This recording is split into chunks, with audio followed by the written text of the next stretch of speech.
Welcome, everybody. Welcome, fellow patriots. Welcome, fellow deplorables. Welcome once again to the Conservative Commandos radio show. I'm Sharron Angle, and my co-host is Dr. Nasir Shaikh, and we're coming to you from the studios of the Conservative Commandos radio network with a shout-out to our listeners in Jacksonville, Tampa, and the Villages, Florida, Las Vegas, and Reno, Nevada, Macon, Georgia, Lancaster, and Pittsburgh, Pennsylvania, Boulder and Colorado Springs, Colorado, Milwaukee, Wisconsin, Long Beach, California, Alexandria, Virginia, and now Washington, D.C. We are everywhere. We are everywhere, Nasir. Welcome to the Conservative Commandos radio show. Well, thank you, Sharron. Pleasure here co-hosting with you once again. And let's just start it off by saying it's just another great day to be alive and well and free and living in the United States of America, the greatest country in the history of the world, bar none. And the reason it is the greatest country in the history of the world is because also today we celebrate Veterans Day. Mm-hmm. And it is one of those days where I know everybody has it off and they're probably out doing all kinds of things, but at least for all of us, and I know you do as well, to reflect back and to thank those men and women, mothers and fathers, sons and daughters, aunts and uncles, that they have the ultimate sacrifice for the greatness of this country throughout its history. And also to those members of the armed services who, the backbone, the wives, the husbands, the children, that, every day when their parents are abroad or their brothers and sisters or uncles or aunts are abroad and they don't know what's going to happen, they're also to be commended and to be just, given such great praise because it's their families. It's that they're the ones that watch our backs, that allow us to put our head on our pillow at night and close our eyes and go to sleep and not worry about somebody coming in, and doing something, to our country. It's those people. So I know those are my sentiments. I'd just like to send it back to you and to yours on this day as well. Well, I almost feel like we need to talk a little bit about 11/11. 11/11 is the 11th hour of the 11th day of the 11th month in 1918. This is a commemoration of World War II when it ended on that, at that time, 11th hour, 11th day, 11th month.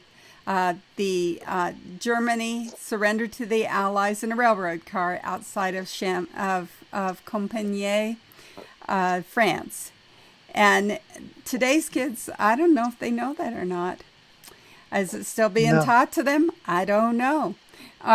It's amazing, isn't it? More than 116,000 Americans perished in that war that was to end all wars. And since that war, we've had several more. Of course, we've had 416,000 that perished in World War II, 33,000 that died in Korea, 58,000 who died in Vietnam.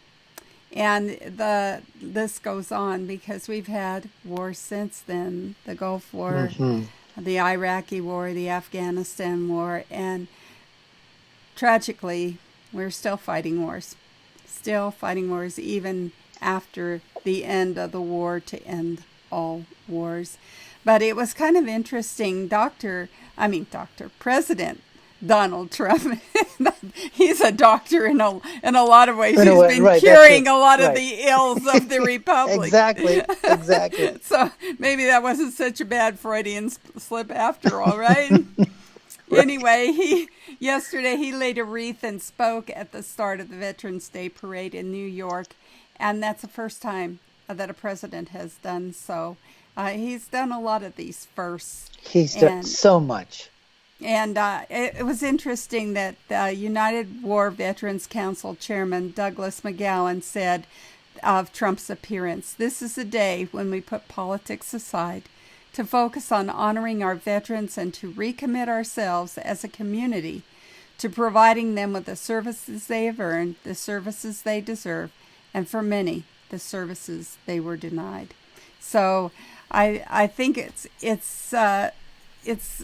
one of those days where we we really need to kind of talk a little bit about the history of it, and I'm glad we get to do that here on Conservative Commandos radio show. No, you're so right. And this president has taken, not since Ronald Reagan. I mean, I know George Bush obviously was very patriotic. Look, all our presidents, I think, have been. I think you've got to say, we may not agree with them in recent history. All of them have been patriotic. I think you're to, being to very some degree. kind because there's one before Trump. But I think there's one before Trump that I think we would have to say, probably not as much. Maybe patriotic with like a really tiny P.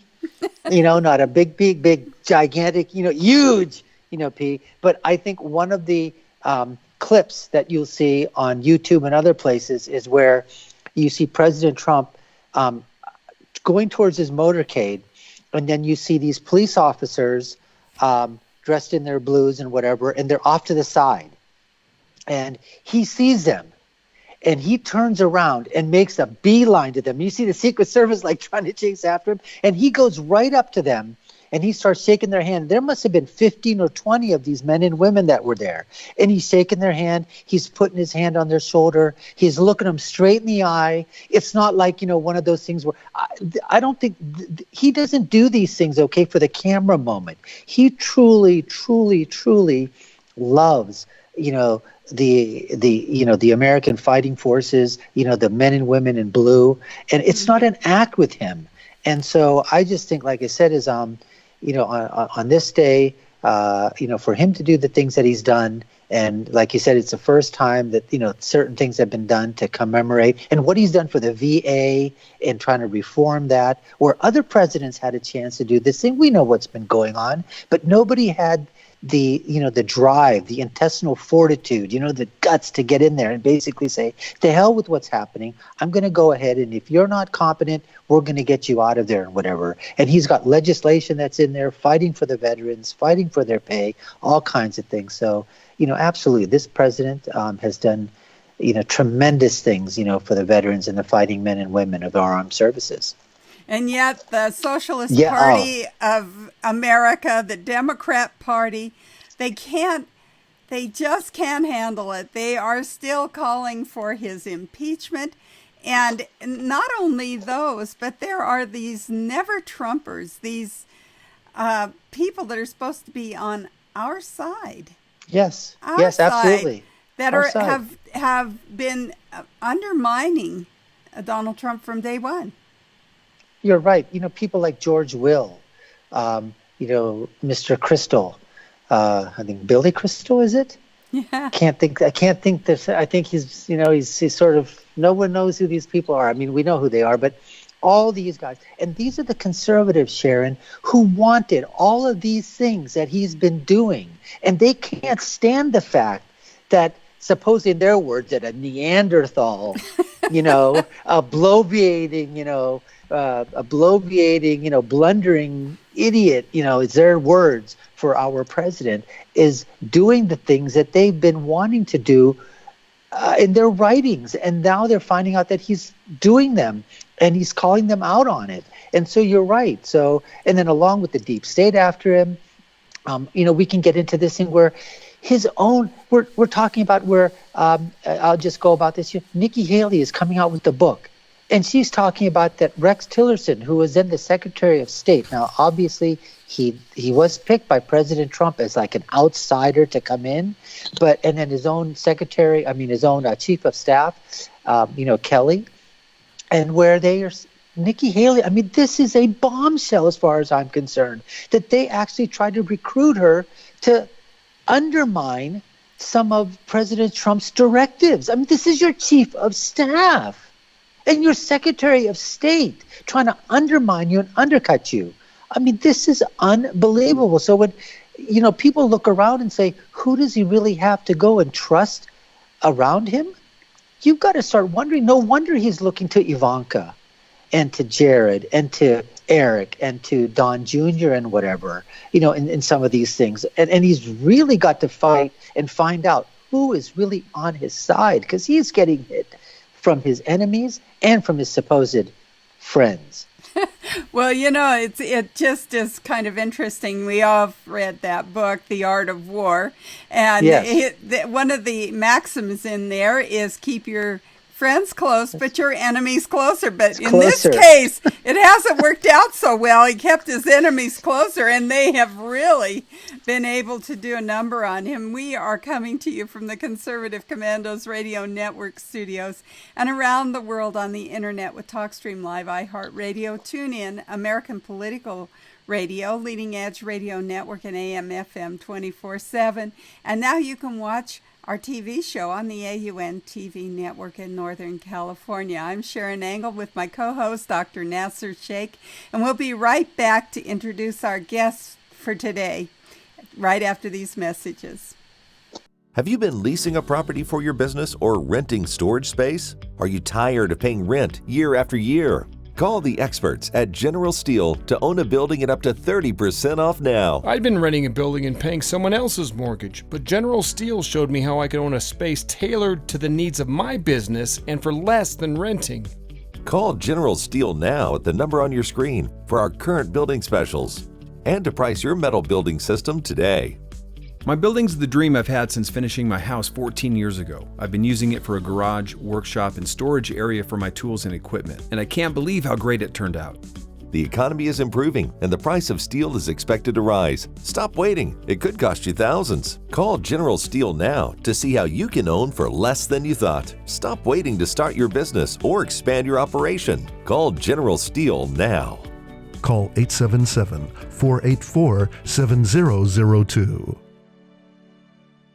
Everybody wants cheap airfare, but where do you find it? You call low-cost airlines. Their prices are direct from the airlines, and they're so low you can't find these fares published anywhere. They specialize in cheap flights, discount hotel rooms, cheap car rental rates, and great package deals anywhere around the world. Wherever you want to go, they can help you get there cheaply and with a best price guarantee. If you want the lowest prices on your airline tickets or other travel services, call now. That's right, call. That's the only way to get these rates. Experts are standing by 24/7 to get you the cheapest airfare and hotel rates available. So don't wait. Call right now for the lowest travel prices anywhere and for great last-minute travel deals too. Call 888-431-0562. That's 888-431-0562. 888-431-0562. 888-431-0562. Friend, do you remember when it felt good to withdraw your cash from the bank to expand a business, go on vacation, or buy a new car? Well, today, withdrawing your own cash has become a very risky business, according to The Secret War, a shocking new research report. I just read it. And folks, I was amazed to learn why banks are now required to spy on us for the government and then report any suspicious or unusual behavior. I suggest you get The Secret War free. Just call the number on the screen, no charge, from the folks at Swiss America. And get this, did you know simply spending cash today may be enough to have you branded as a potential criminal? That's right. The new war on cash is really a war against all freedom-loving Americans. The Secret War is yours free, so call the number on the screen and you can tell them Pat Boone gave you the number. Welcome back, listeners, to the Conservative Commandos radio show. I'm Sharron Angle with my co-host, Dr. Nasir Shaikh. And if you'd like a rebroadcast of today's show, check out our website, ccrshow.com, ccrshow.com, or friend us and follow us on Facebook and Twitter. Dr. Shaikh, Dr. Right, Doctor for the Republic, we've got some great guests. Could you tell us about those guests?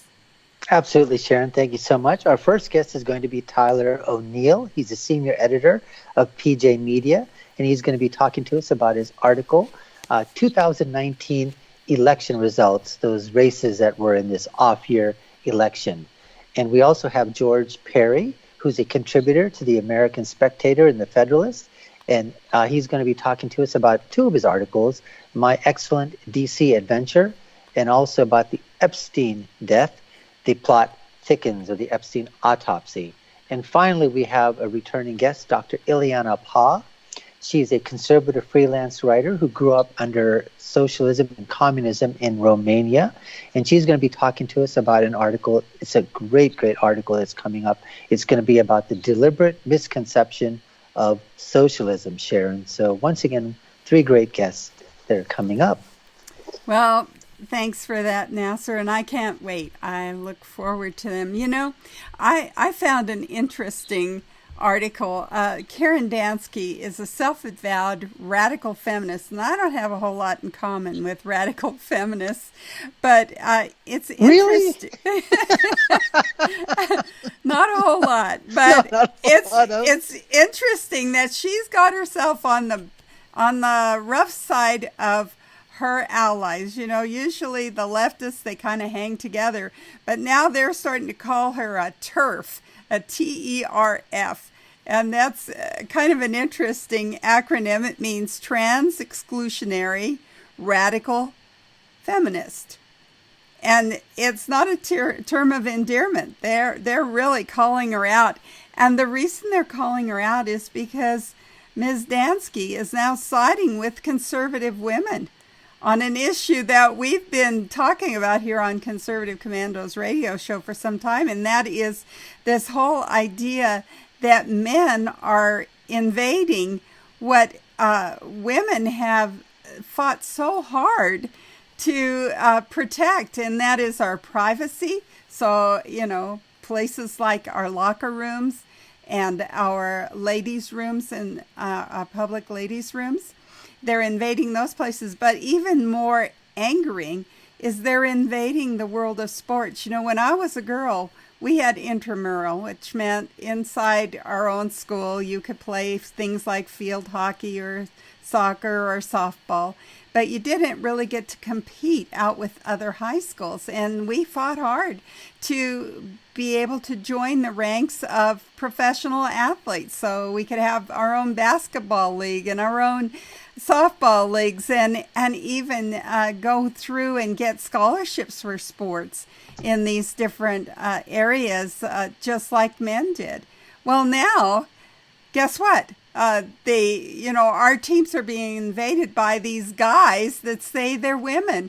And Ms. Dansky, bless her heart, she says, no way. These guys were born men. They're men, and they shouldn't be invading our places in this culture that we've made in the last 50 years through fighting really hard to get there. So, you know, I just had to laugh that now we're allies. I thought it was interesting also that we have some of our guests come from Conservative Women of America, the Independent Women's Forum, and they have heritage, and they have now aligned themselves with this group, Women's Liberation Front. That's who Kara Dansky is. And they said, I guess you would call it strange bedfellows, radical feminists and conservatives and religious people who are all just trying to protect women and girls. I say, hoorah, at last. There's no more division. She says it's that simple. It's not a big mystery. Given that politics is the art of coalition building, the partnership shouldn't come as a big surprise. But I don't think that there is something deeper here, and that is that some feminists and many women on the right share an essentialist view of what it means to be female. We share the view that sex, as opposed to gender, is biological, and we understand that men and women are different in some important ways that impact policy. So, thank you for that. Well, you know what? In the words of the immortal pastor and reverend of our past monarch, you know, President Barack Obama, Jeremiah Wright, those identity politic chickens have come to roost. Come home to roost. Speaking of chickens, what's going on with Popeye's chicken? Wow. This is WWF. This is Worldwide Wrestling Entertainment going on over here. I mean, you have people punching each other, people slamming into cars. We have people body slamming other people out there. To tell you the truth, I mean, I've had their chicken, and I'd rather go to Chick-fil-A. I'd rather go to Chick-fil-A. Honestly, I'd rather go to Chick-fil-A. But I don't know what people are. I don't understand what people are doing. I mean, I can understand you fighting over a Christmas toy, but over a chicken sandwich, really? Well, it's amazing to me. Here we had a fellow stabbed to death in Maryland. Yes. Over a chicken burger. And now we've got this takedown in Nashville. One of the employees assaulted a woman in the parking lot. Supposedly over a some chicken words burger. were said. Yeah, supposedly some words were said, the N word, or something about something. But I know they said that they fired the employee, and the lady who got slammed, was severely hurt. But that's just unfortunately, that's just our culture these days. I mean, it's sad to say. I don't even want to use culture. It's just the way that people. I mean, look at what they're doing. With happening with President Trump. I mean, you can't if you want to, you wear a hat, you wear a shirt, you put something on your car. You're going to find your car scratched, your window broken, or your sign taken down in your home. I mean, personal privacy things have been invaded. So. It's not only just politics; it's going into our chicken now. Well, it is. It's really hard, fast isn't food it? Restaurants, yes. Yeah, it's so hard, and it can't be good for business. Poor Popeyes. Here they come out with a great new chicken burger. They're hoping that it'll boost business, and they'll be more competitive with folks like Chick-fil-A and Kentucky Fried. And what happens? But people go crazy. I kind of saw it here in my own community. We drove past our local Popeyes, and I mean, they were lined up around the block. That must be one great chicken burger, because they really wanted some of that. But it's still, I feel bad for Popeyes franchisors, because I know they're just trying to make a living, and here they've got the crazies, and they're not only the clientele, but they got some of them working for them, and it's just really hard for a good entrepreneur, a good small businessman, to just do what they do best, and that is make the American economy great again. So absolutely, I just have to say, oh, what is the world coming to, right, Dr. Shaikh, when you can't even go out and get a good chicken burger anymore? You're afraid for your life.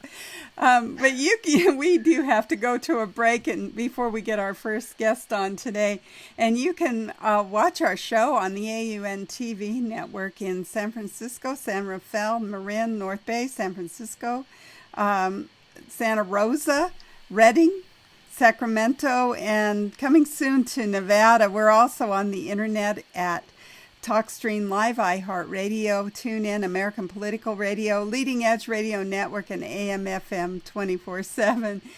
I'm Sharron Angle with my co-host Nasir Shaikh, the doctor for the Republic, Dr. Nasir Shaikh, and we'll be right back with our first guest after these messages.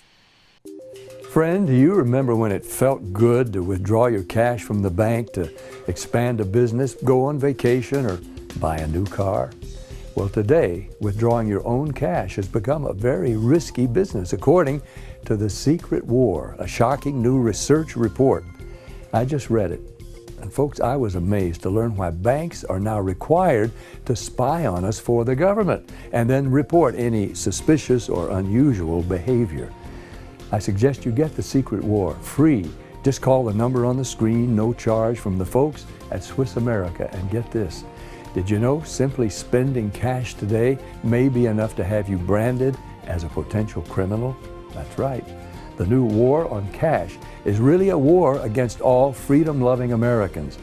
The Secret War is yours free, so call the number on the screen and you can tell them Pat Boone gave you the number.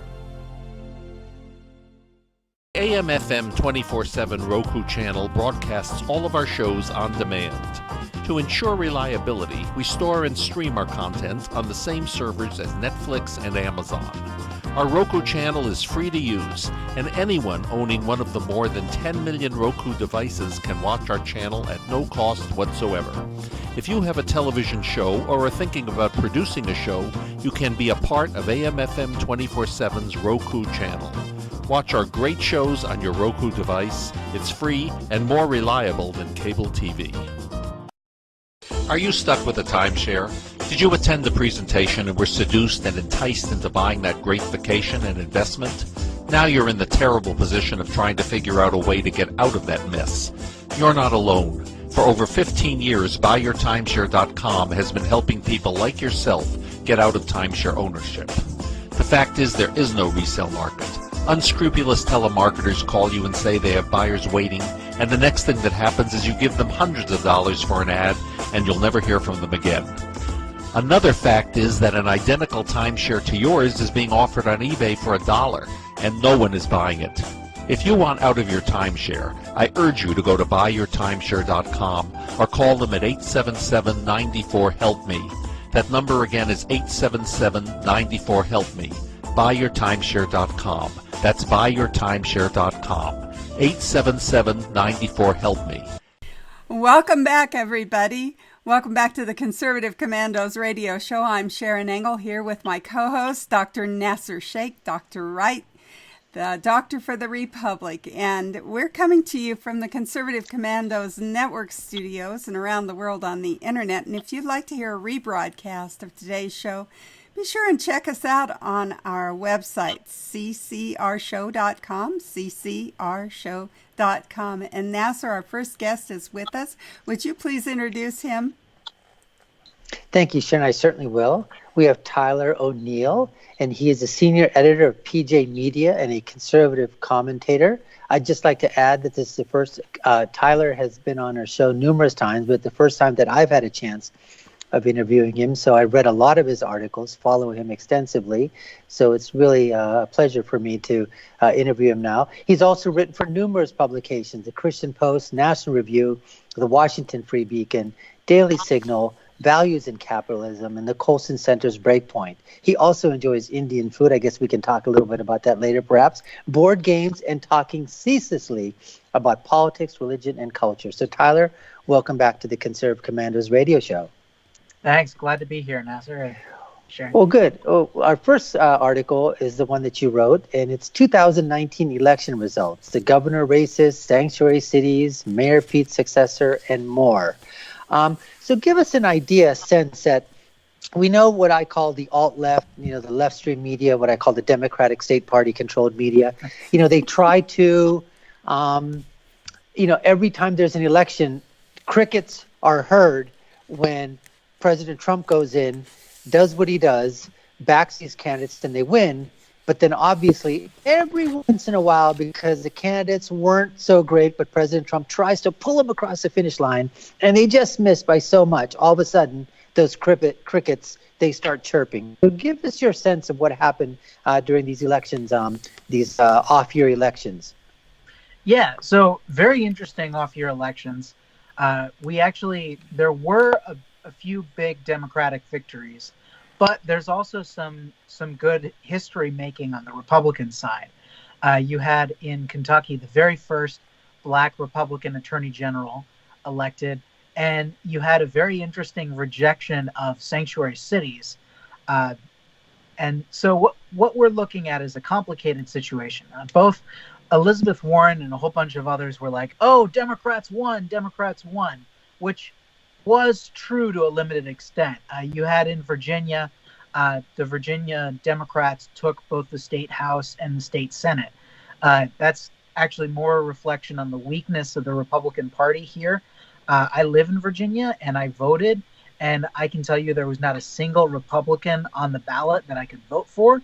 One of the inspiring Virginia Republicans, Liberty guy, Nick Freitas, I don't know exactly how you pronounce his name, but he actually won in a write-in candidacy that was rather impressive. But unfortunately, there aren't enough Nick Freitases for every district in Virginia.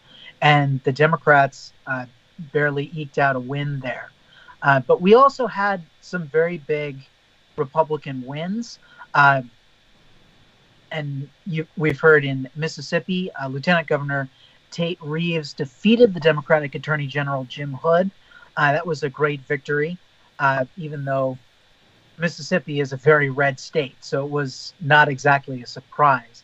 The big question was, of course, in Kentucky, where Attorney General Andy Beshear seems to have beaten Matt Bevin, although that was a very close race and Bevin is not conceded yet. And it's very early to say exactly how it happened. It's quite likely that Trump, by coming in and supporting Bevin at the end there, helped him increase his numbers, because Bevin was, for some reason, not popular at the time, even though Beshear, and this is the weirdest thing about that race, Beshear decided not to defend the pro-life laws that Bevin had gotten passed and signed in Kentucky. And he was the attorney general, so he's supposed to defend these laws, and he just didn't defend them. You had this really weird conspiracy theory that because Beshear might beat Bevin, Mitch McConnell won't win in Kentucky next year. I mean, I think that's absurd. Mitch McConnell has achieved a great deal. So, well, what's happened is that this is how the left and the cable news networks, and obviously, we know lean left. Remember in election night, they weren't even going to call Texas early on. They said that Texas is too close to call. Georgia, I believe, was called maybe after 10:30 or 11 o'clock, when I think President Trump won it by 5 or 6 points. I mean, it really wasn't that close. So, again, like you said, the mantra is going to be that Kentucky's in play now. Is that what we're going to hear? I mean, from the people on the left. So give us an idea of this Tucson, Arizona thing. That's kind of interesting, that they overwhelmingly rejected proposal. I'm just wondering when everyone's going to start calling the people of Tucson, Arizona, bigots and racists and all other kinds of things. I'm just waiting for that. So give us a sense of, what do you think happened out there? Well, that was a really fascinating story, because the very far left pushed the measure to make Tucson a sanctuary city, but even the Democrats in the city government were not fans, because they realized how dangerous it was. This is a really big thing that we on the right should be talking about more, is this key victory against sanctuary cities, where even the Democrats realized that it's dangerous to make a city off limits for ICE to come in and enforce immigration laws to keep the people safe when you have these dangerous illegal immigrants. We're dealing with a serious problem in this country, where people will come here illegally and they expect to be treated. They come here, they commit crimes, violent crimes, and they expect not to be deported. And it's like, come on. First off, we have laws for a reason. And there are so many legal immigrants who come here who follow the law. Like, I grew up, 2 of my friends growing up in Colorado were, Hispanic, Mexican immigrants, legal immigrants who had come through the process, who waited years and years to get their citizenship status. And when they became citizens, that was a tremendous thing to celebrate. And I think every time an illegal immigrant is, treated as though they should receive the same rights, is a slap in the face to the millions of people who come here, who, honestly go through the system. And I think our system needs to be made a little bit easier for people to come and be naturalized, but we also need to enforce the law. And here in Tucson, we had a victory for the rule of law that should not be brushed under the rug. And I think not a lot of people are talking enough about it. I think that's true. There was something that was going on YouTube that there was in Austin, for example. They were going around talking to some Democratic voters out there, and some of them, especially with this one lady, said it just absolutely pained her to think that she was going to be voting for Governor Greg Abbott again, but he's the only one that's addressing the sanctuary cities and the policies that are, talking about where I guess they had encampments under some bridges and encroaching into some of these areas in Austin. And so she said that no one's talking about it except the Republican. And like I said, she said, so this is something that you're actually talking about where they see what's happening in San Francisco, out in Portland, out in Washington State, and other places too.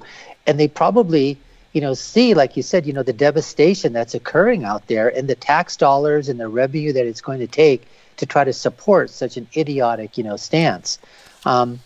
So give us also an idea in terms of, there was something here that also, what was this thing about the Airbnb and how sort of New York and, what they tried to do is they're shutting down, commerce and shutting down what people can do with their own buildings. And if they want to, say they want to make it into an Airbnb, what's wrong with that? Yeah, so this is a very interesting case in Jersey City. That was a ballot initiative where Airbnb and other short-term rental companies got these restrictions pushed on them. And it's an interesting case because I agree with you. I think it's horrendous that you have a government enforcing these laws that say you can't do what you want with your own property. And I'm a huge fan of Airbnb. It drives down the cost and allows for more access to short-term housing for vacations, even sometimes for long-term rentals. But the situation here is that Jersey City locals were not happy about people using Airbnb, and their concerns actually make a little bit of sense because you have so many New York City tourists coming and staying in Jersey City. So the locals are saying, no, we don't want this to keep happening. The problem is they are choosing the wrong approach to addressing the problem. If they want their city not to have so many people coming in and staying, tourists coming for limited amounts of time and not having a lot of locals live there, then they can, encourage more locals to stay, increase businesses, do other things that address the problem. Don't go after Airbnb. And they've essentially, they've villainized a company that is providing more opportunity for Americans. And for people across the world coming to New York, they see these high prices for hotels and Airbnbs in New York City, and they go outside the city because they need another option. If Jersey City, they've passed these laws, I expect you're going to find other places in the nearby vicinity that will be more open to Airbnb and start getting some of those dollars shifting in their direction. So maybe Jersey City should rethink this situation if they want to have more commerce in their city. Well, great. Well, Tyler, listen, we're coming up against a break here, but could you hold on to us for our next segment? We'd really appreciate that. Sure thing.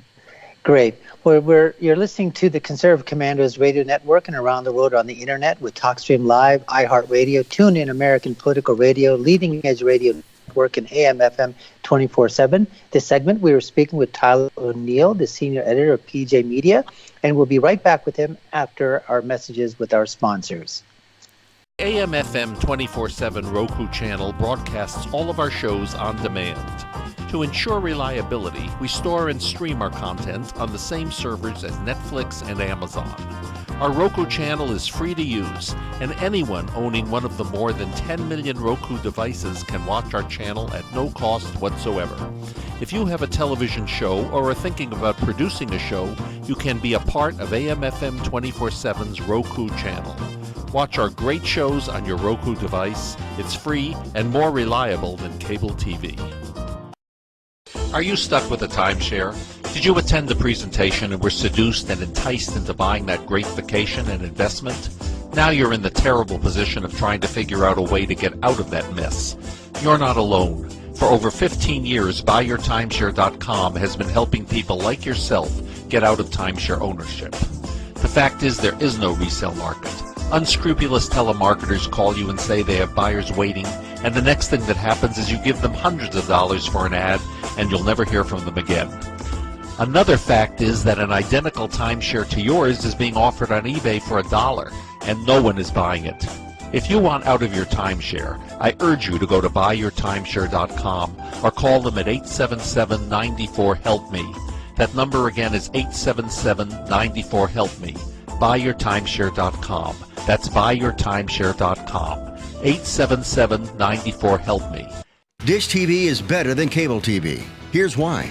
Dish has the nation's lowest TV price, along with an award-winning DVR that can skip commercials, record 8 shows at once, and get access to thousands of movies at your fingertips. Cable simply can't even compare. So the smart choice is to cut the cable and get Dish. Plus, you get all these great TV features, free HD DVR upgrade, free installation, and free movie channels. Say goodbye to cable and get more with Dish TV. 877-290-7764, 877-290-7764. As an added bonus, you can switch to Dish now and receive a $50 Visa gift card. So call now and get Dish TV.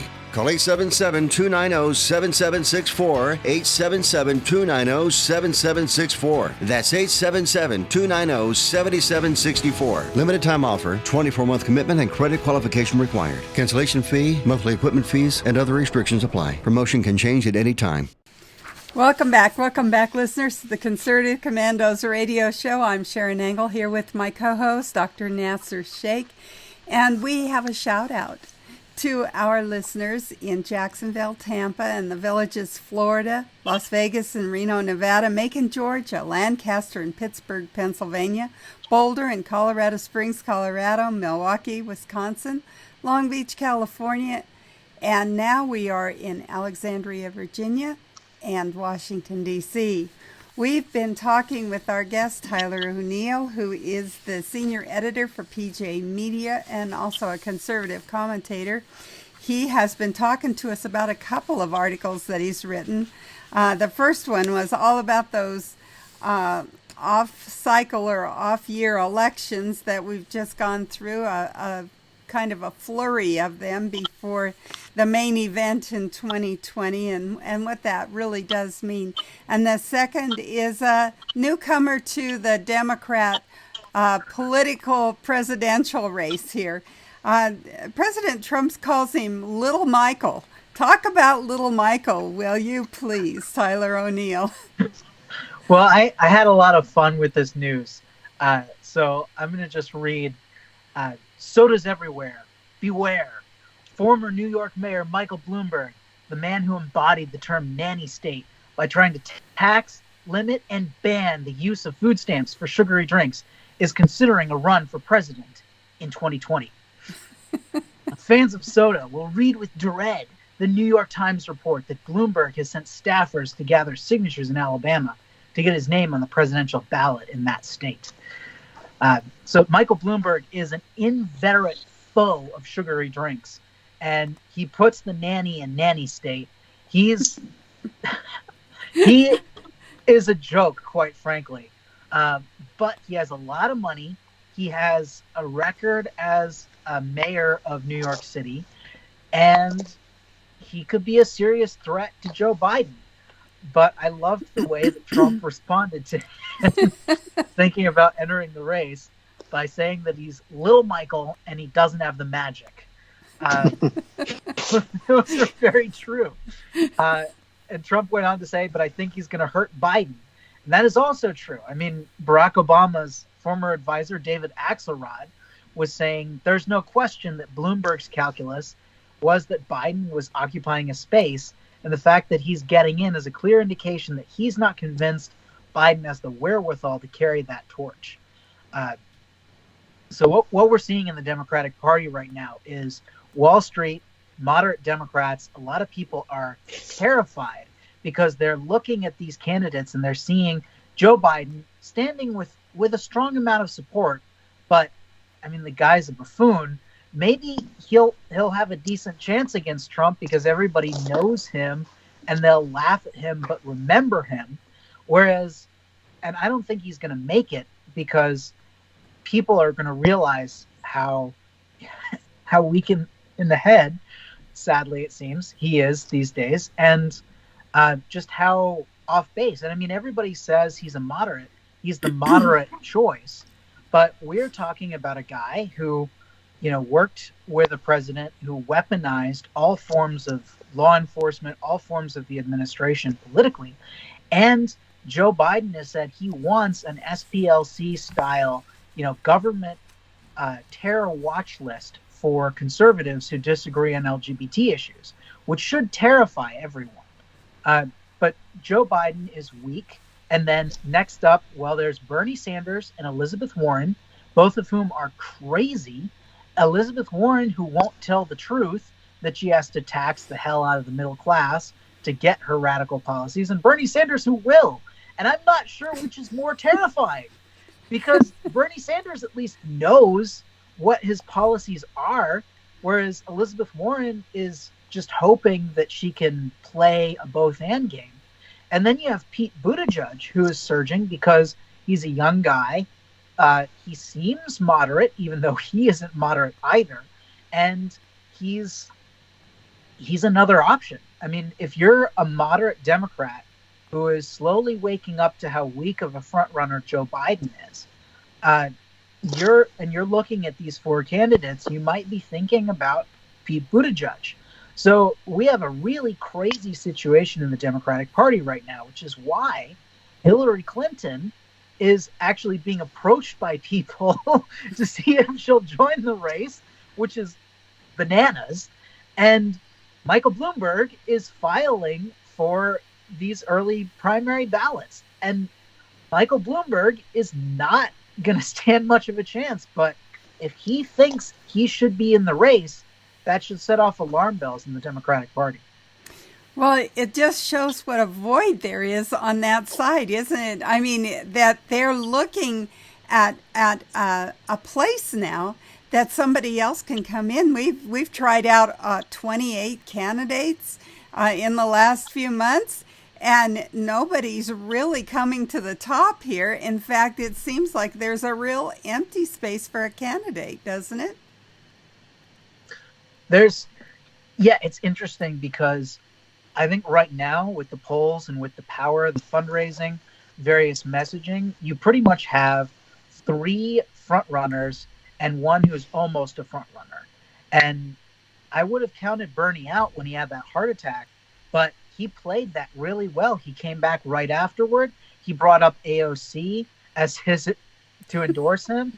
And, that should scare us too. But what it shows is that young Democrats can be inspired by an outright democratic socialist who wants to remake everything, doesn't care that even taxing the wealthy at 100% doesn't come close to paying for his programs, and that will be forcing America to return to a poverty and tyranny that we've seen throughout human history, but we have thankfully moved beyond, thanks to the conservative, it wasn't conservative then, but to the small L liberal free market and limited government revolution that propelled immense prosperity and freedom, unseen throughout human history, and quite frankly, likely a blip. I mean, it's very easy to return to poverty and tyranny, as we've seen in Venezuela, as we've seen in, Nazi Germany, as we've seen in the Soviet Union, as we've seen with Pol Pot in Cambodia. I think we need to reanalyze the way we view history, because for most of human history, we've had governments that control people like Michael Bloomberg seems to want to do, and a condition of poverty throughout human history that we would look on in terror, like not having air conditioning, heating, microwaves, refrigerators, televisions, the access of information, people being able to read. Like, we don't realize just how poor things were 200 years ago, or even longer, and throughout human history. Even the poorest person in America enjoys a standard of living that a medieval king would be envious of and couldn't even conceive. So we need to guard that, and socialism is eroding it and has the potential to really destroy this engine of prosperity. And it seems that when you talk about these young ones that are saying this is what we want, even if he's old Bernie Sanders with a new face of AOC on, they really do not understand socialism, do they? I think it's a lack of education. It seems like we've kept our children in public schools ignorant of really what socialism is all about.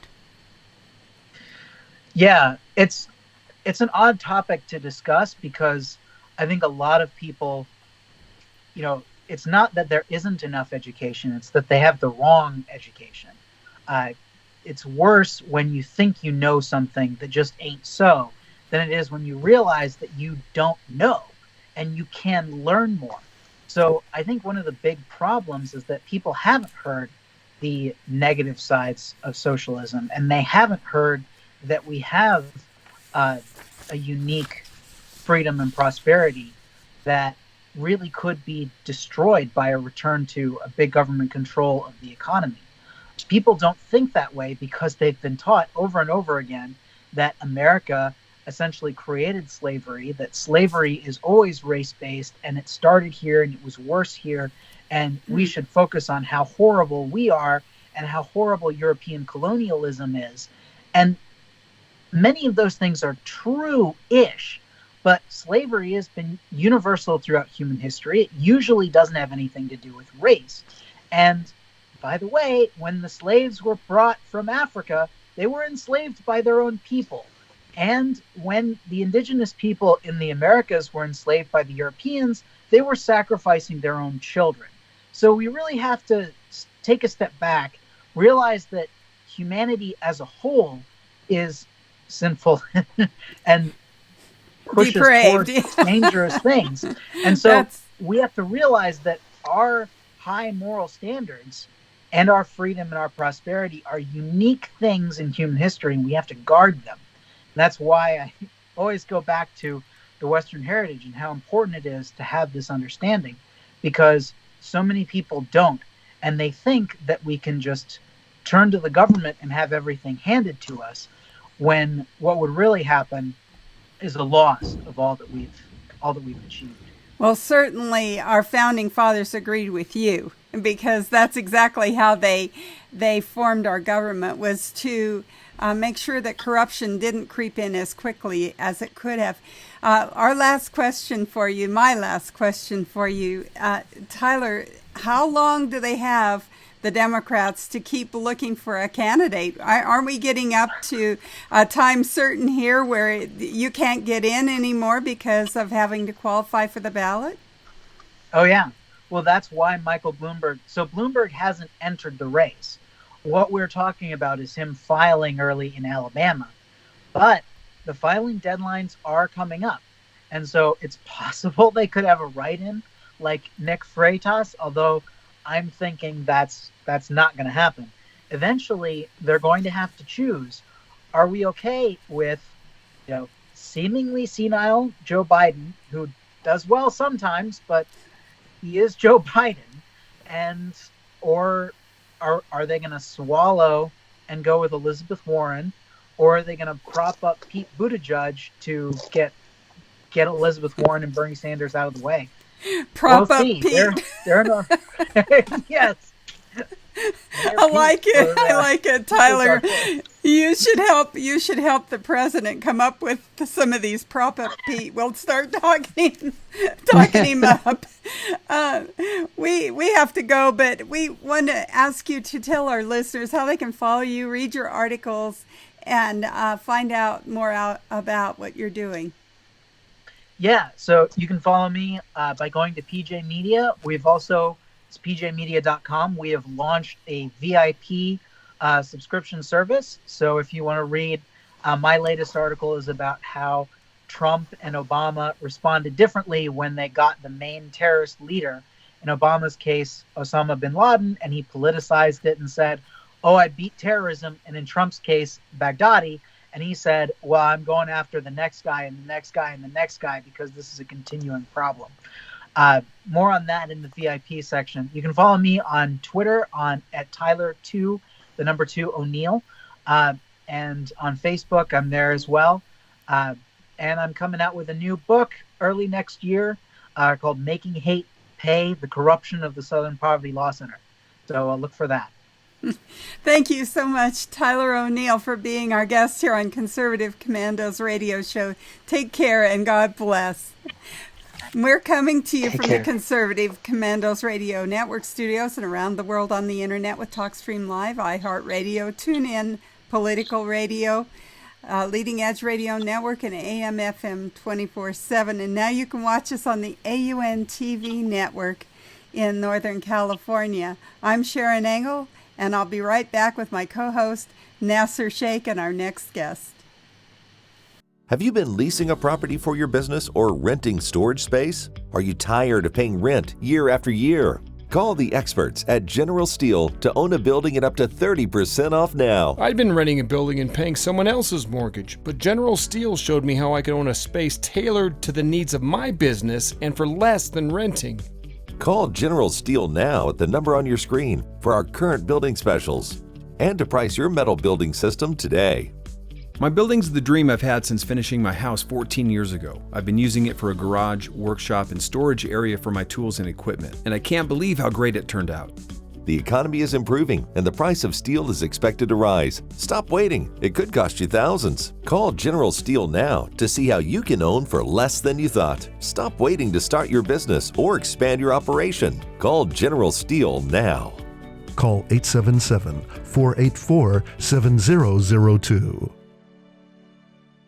Everybody wants cheap airfare, but where do you find it? You call low-cost airlines. Their prices are direct from the airlines, and they're so low you can't find these fares published anywhere. They specialize in cheap flights, discount hotel rooms, cheap car rental rates, and great package deals anywhere around the world. Wherever you want to go, they can help you get there cheaply and with a best price guarantee. If you want the lowest prices on your airline tickets or other travel services, call now. That's right, call. That's the only way to get these rates. Experts are standing by 24/7 to get you the cheapest airfare and hotel rates available. So don't wait. Call right now for the lowest travel prices anywhere and for great last-minute travel deals too. Call 888-431-0562. That's 888-431-0562. 888-431-0562. 888-431-0562. Dish TV is better than cable TV. Here's why.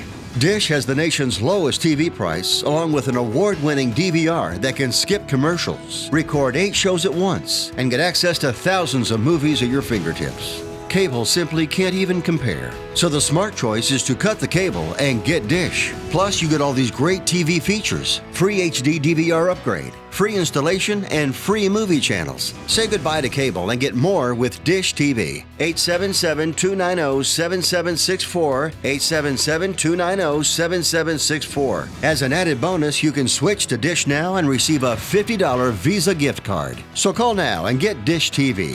Call 877-290-7764, 877-290-7764. That's 877-290-7764. Limited time offer, 24-month commitment and credit qualification required. Cancellation fee, monthly equipment fees, and other restrictions apply. Promotion can change at any time. Welcome back, listeners. Welcome back to the Conservative Commandos radio show. I'm Sharron Engel, and I'm co-hosting with my co-host, Nasir Shaikh, the doctor for the Republic, Dr. Wright, Dr. Nasir Shaikh. And we are coming to you from the Conservative Commandos Radio Network studios. And if you'd like to hear a rebroadcast of our show, please check out our website, ccrshow.com, ccrshow.com, or you can follow us and friend us on Facebook and Twitter. Nasir, we have our next guest ready. Would you please introduce him? Certainly, Sharon. We have George Parry, who's a contributor to the American Spectator, the Federalist, and the Philadelphia Inquirer. He is also a former federal and state prosecutor.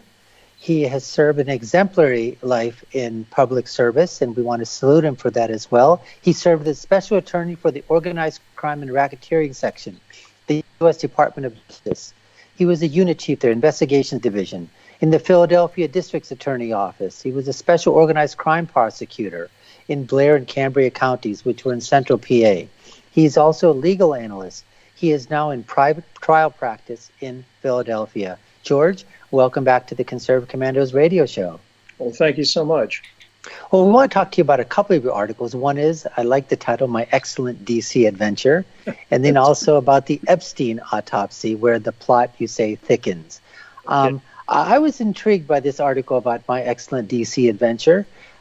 Give us an idea as to when you attended the annual American Spectators Banquet at Trump International Hotel. I wonder if they're going to hit him with an emoluments clause violation for that one.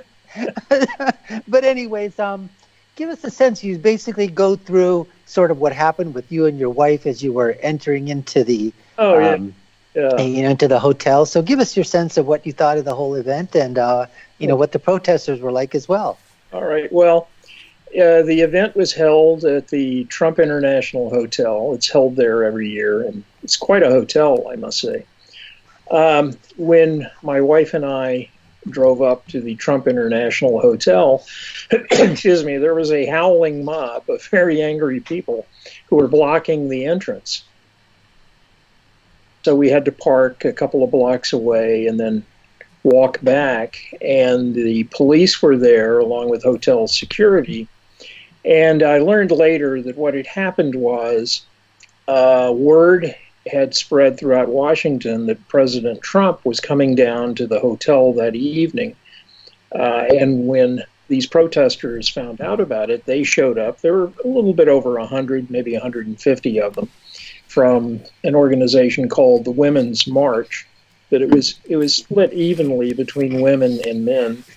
And they were very angry. They all had whistles, because of the whistleblower business. And they were shouting profanities and making threatening remarks to the people trying to get into the hotel. And then here I come with my wife, and there was this one woman who was wearing a checked flannel shirt and blue jeans, if you get the picture.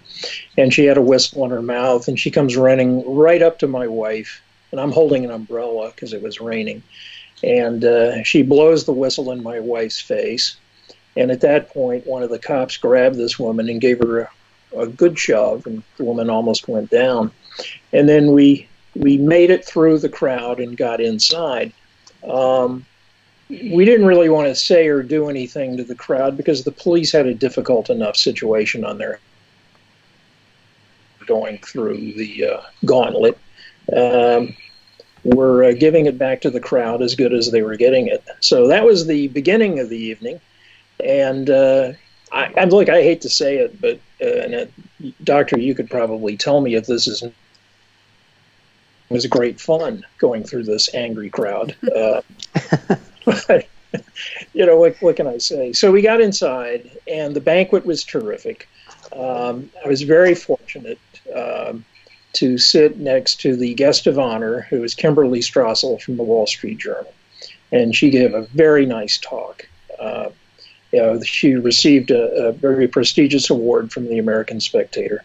We had other speakers, including Ben Stein, who gave a little talk, and Lindsey Graham, the senator from South Carolina.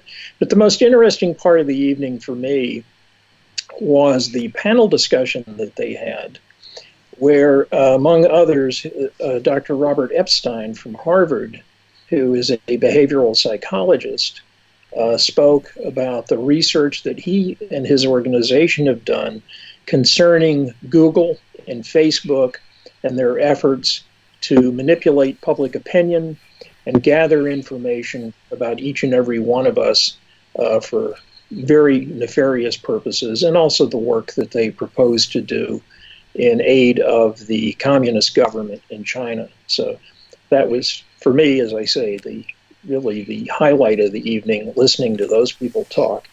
And it was absolutely chilling what Dr. Epstein and the other panel members had to say about what Google and Facebook are doing and what they propose to do with this surveillance state that they have created. Give me your sense here, sir. what do you think of Mark Zuckerberg? When Mark Zuckerberg appears in these meetings before, Congress, I mean, either, it seems to me he just sort of looks like this person that has no idea what's going on. He's going to find out when he goes back and talks to his people. Do you believe the outward show of just non-disingenuous idea of what's going on? Or do you think that, I think that these guys know exactly what's going on and that this is a facade that they're showing to the American public and to the Congress at large? I mean, that's just my opinion. I just can't believe that people that bring companies to this billion-dollar level can really act that naive or that stupid in front of people. It just doesn't click with me. Well, Zuckerberg, look, what do I know? I see him on television. I think he's a hard read. He's a hard person to read. But you look at a guy like Eric Schmidt, who runs Google. Mm-hmm. I get a really creepy vibe from that guy. And as Dr. Epstein pointed out, Google has amassed between 3 million and 4 million pages of information about each and every one of us in the United States. They are working to amass similar information on 2 billion people throughout the world. And they're using not only their search engine, but various other services that they provide, like YouTube. And now they have Nest home thermostats, which for some weird have microphones in them.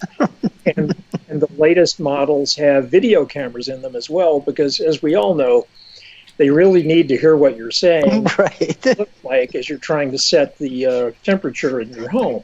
And so it's by the time I got through listening to Dr. Epstein, I had a very, very creepy feeling about what these people are up to.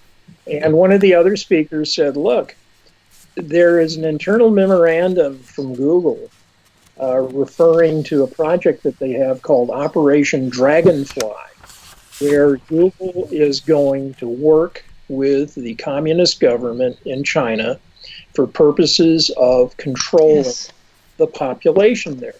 And of course, I think it was Lenin who said that the capitalist would sell the communists the money or the rope with which you can hang the capitalists. And I think this is just a prime example of that. Google is so eager to get into that Chinese market with all the millions and millions of potential customers. They're willing to work with this thoroughly corrupt and oppressive government because the bottom line is everything with these people. So it was a very enlightening evening. I had no idea that any of this was. And I most certainly didn't know that one of my daughters, who has a Nest thermostat, is being stifled by these people. So it's unbelievable. Presentation. No, absolutely. You also write in your article that the next day you and your wife took a stroll on the campus of Georgetown University. And what's going there now is this whole idea of reparations. And, these universities have huge billions of dollars of endowments that are given to them.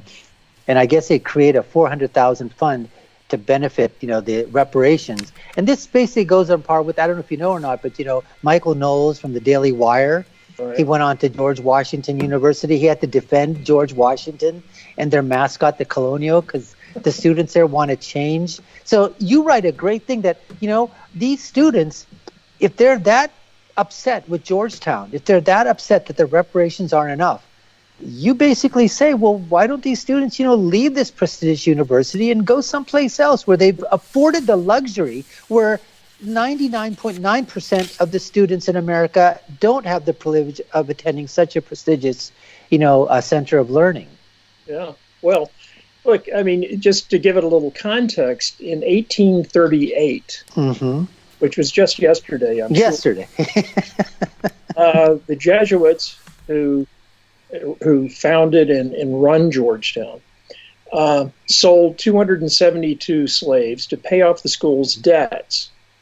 And so here it is 170 some years later, along come the undergraduates at Georgetown, and they vote that to provide reparations to the descendants of those slaves. I have no idea how they're going to figure out who the descendants are. I mean, I sent an email to, when the students had this vote, I sent an email to a Jesuit friend of mine at Georgetown and told him, I think I may be one of the descendants, so you have to cut me in on the reparation.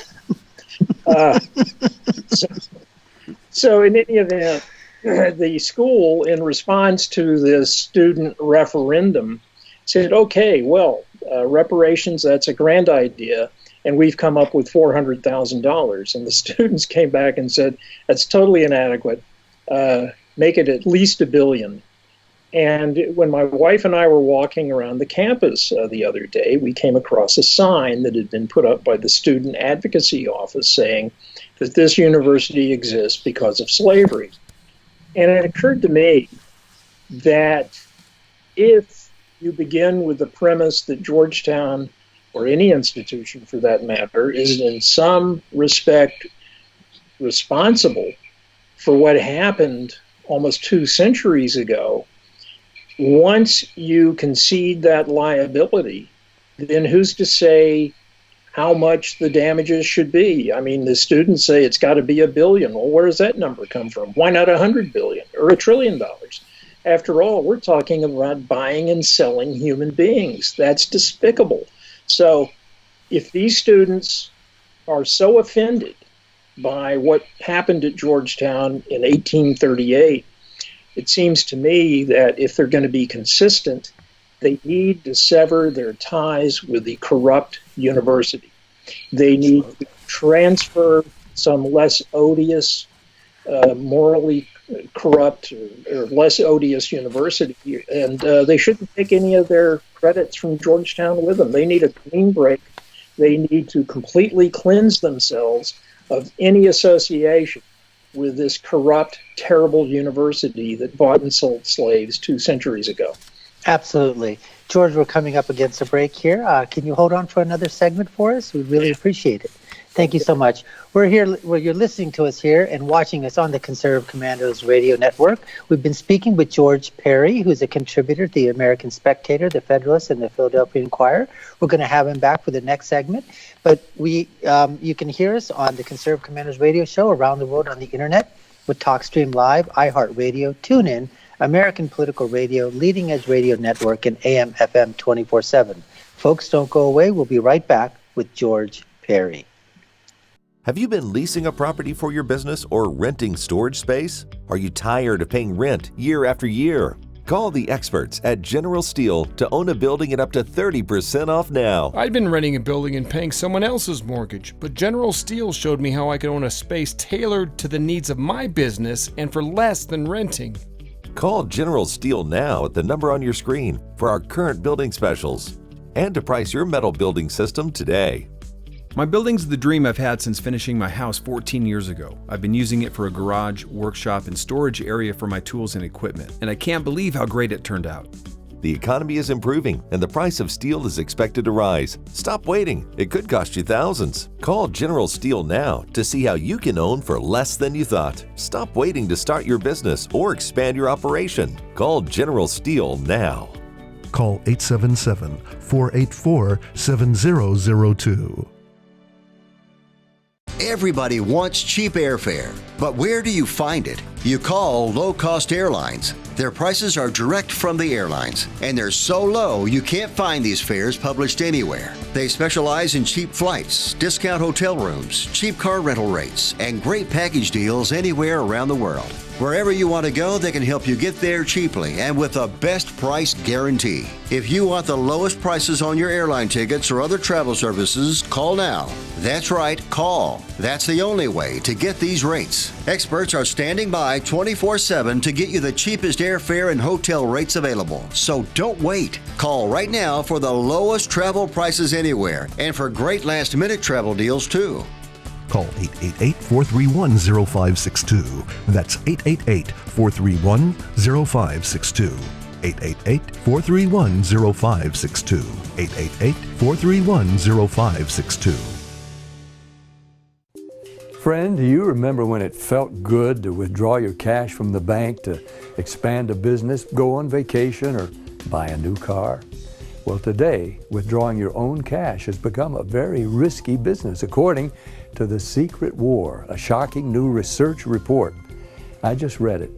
And folks, I was amazed to learn why banks are now required to spy on us for the government and then report any suspicious or unusual behavior.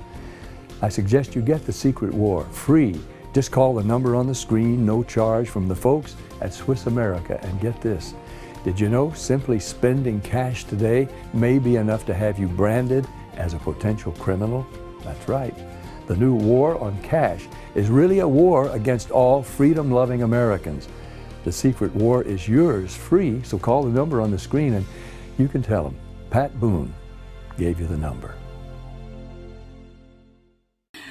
Welcome back. Welcome, everybody, back to Conservative Commandos radio show. I'm Sharron Angle, here with Dr. Nasir Shaikh, my co-host, and we've been talking with our guest, George Parry, who is a investigator on his own right, and has now been writing with American Spectator. And I want to get into the Epstein autopsy. That has kind of exploded again in the news, not just the autopsy, but the just questions about the case all around. So we'll just jump right in. As I noted before, you have quite a background in, when you say you get a creepy vibe, I guess that's where I want to start, is with that creepy vibe.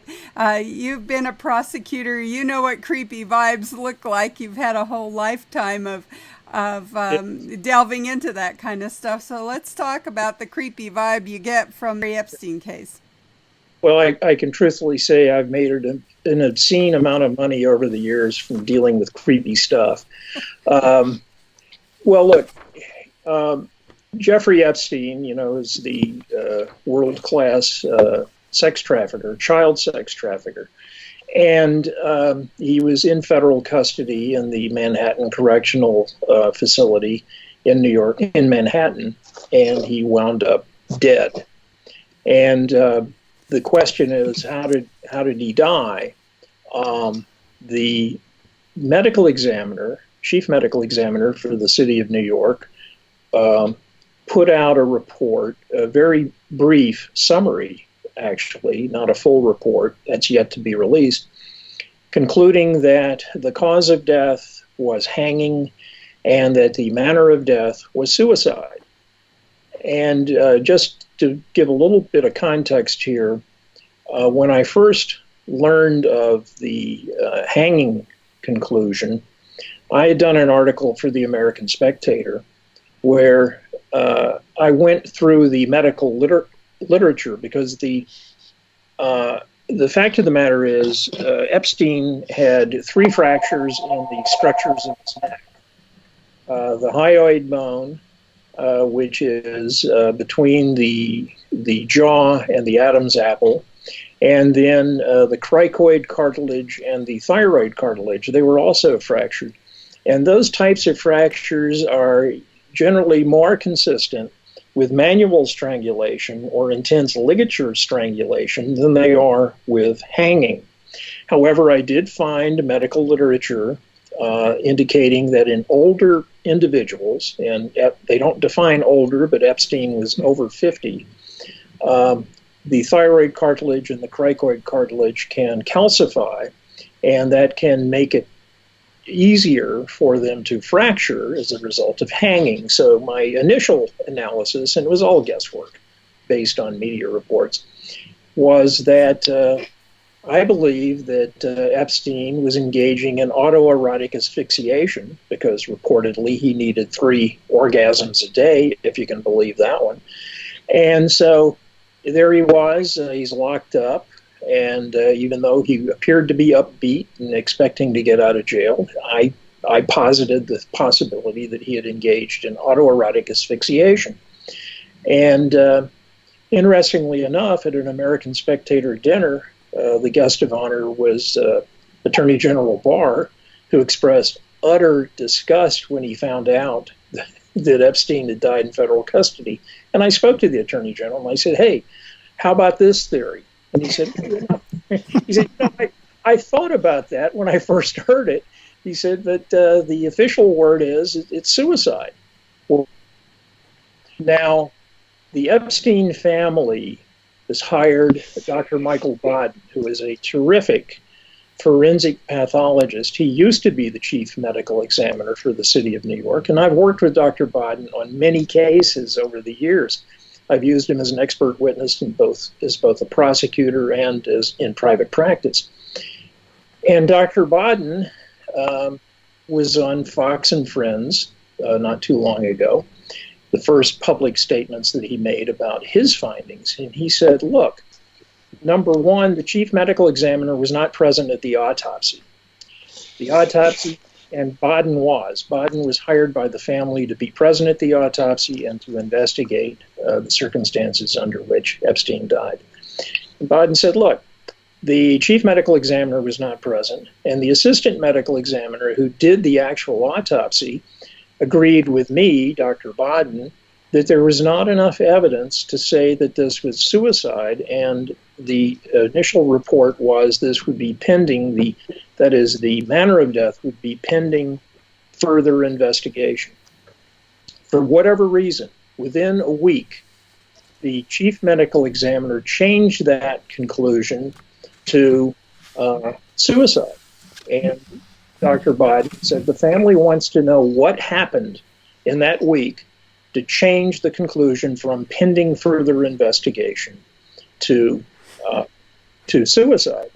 And you need to know also with Dr. Baden, not only is he a terrific forensic pathologist, he's done over 20,000 autopsies in his career. For 50 years, he's been on the medical board that reviews all inmate deaths in the New York State prison system. Mm-hmm. So he's got a terrific background when it comes to investigating this kind of thing. And he said, look, I've never seen a situation in all these years, in the 5 decades I've been doing this, where 2 guards fall asleep at the same time. And we also have the situation where all the video cameras around Epstein's cell were on the blink. He said, that seems to be a highly questionable situation. So I did a follow-up article, and I cited what Dr. Baden had to say, and that was the plot thickens article. And I haven't abandoned autoerotic asphyxiation, but I think the purpose of the follow-up article was, quite simply, Baden has raised some very, very serious questions, and there needs to be further investigation. One of the issues that Baden raised was that the ligature that was found at the scene had been made from strips of sheet in the cell. And Baden said, well, whoever made that ligature had to have put a lot of DNA on it. We want to know who's got the ligature, because this happened in a federal facility. He believes the FBI must have it, because the medical examiner didn't have it. And he said, so if the FBI's got the ligature, it only takes a few days now to get DNA results. So what's the DNA result from the ligature? And he pointed out also that at the autopsy, fingernail clippings were taken from the body. And again, the question becomes, what, if any, DNA, foreign DNA, is in those fingernail clippings? I mean, these are the kinds of questions that Baden asked. He's laid out the game plan for doing a thorough investigation. The only question now is anybody really doing that investigation now that the chief medical examiner has written this up as a suicide? Well, and with all these reports saying that 3 years ago they had this story and it was actually quieted by very powerful people in the world. It's not just the Clintons, but it includes them, and even the palace in England. So they've wanted this story kept quiet, and it seems like at every turn, that's exactly what they're getting, isn't it? Well, yeah. I mean, there's some very disturbing video of Prince Andrew at the front door of Epstein's house waving goodbye to a little girl who looks like she's about 14 years old. I mean, that's just a guess.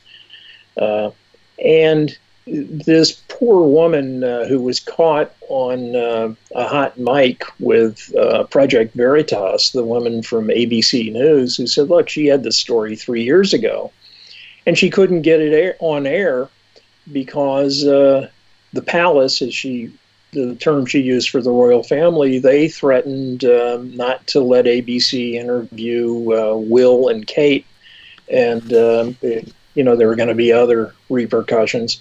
And the executives at ABC basically wrote it off as a nothing story. Well, that's the kind of thing you see when you have a very powerful individual like Mr. Epstein. And she points out, she said, look, a lot of very powerful and important people flew on the Lolita Express to Epstein's Island and were in his townhouse and apartment, and he was in a position to blackmail a lot of people. And so she certainly by that inferred, or implied, I should say, that this story was spiked because of Epstein's influence.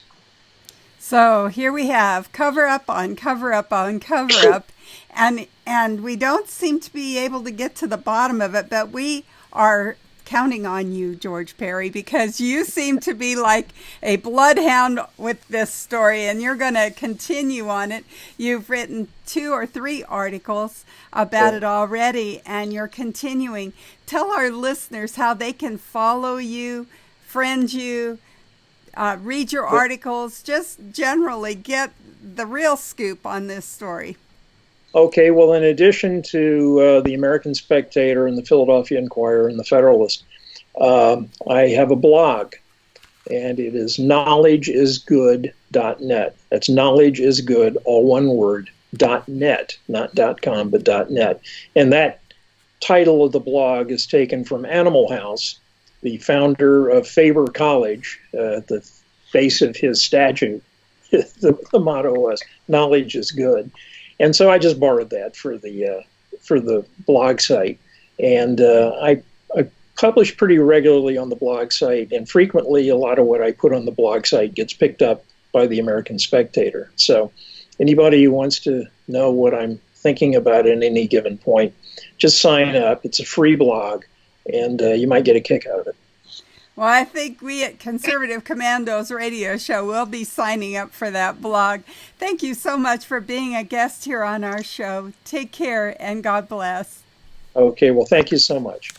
Take care. We are coming to you from our Conservative Commandos Radio Network studios and around the world on the internet with TalkStream Live, iHeartRadio, TuneIn, American Political Radio, Leading Edge Radio Network, and AM/FM 24/7. And now you can watch our TV show in Northern California on the AUN TV network. Don't go away. I'm Sharron Angle, and I'll be right back with my co-host, Dr. Nasir Shaikh, after these messages. Have you been leasing a property for your business or renting storage space? Are you tired of paying rent year after year? Call the experts at General Steel to own a building at up to 30% off now. I'd been renting a building and paying someone else's mortgage, but General Steel showed me how I could own a space tailored to the needs of my business and for less than renting. Call General Steel now at the number on your screen for our current building specials and to price your metal building system today. My building's the dream I've had since finishing my house 14 years ago. I've been using it for a garage, workshop, and storage area for my tools and equipment, and I can't believe how great it turned out. The economy is improving and the price of steel is expected to rise. Stop waiting. It could cost you thousands. Call General Steel now to see how you can own for less than you thought. Stop waiting to start your business or expand your operation. Call General Steel now.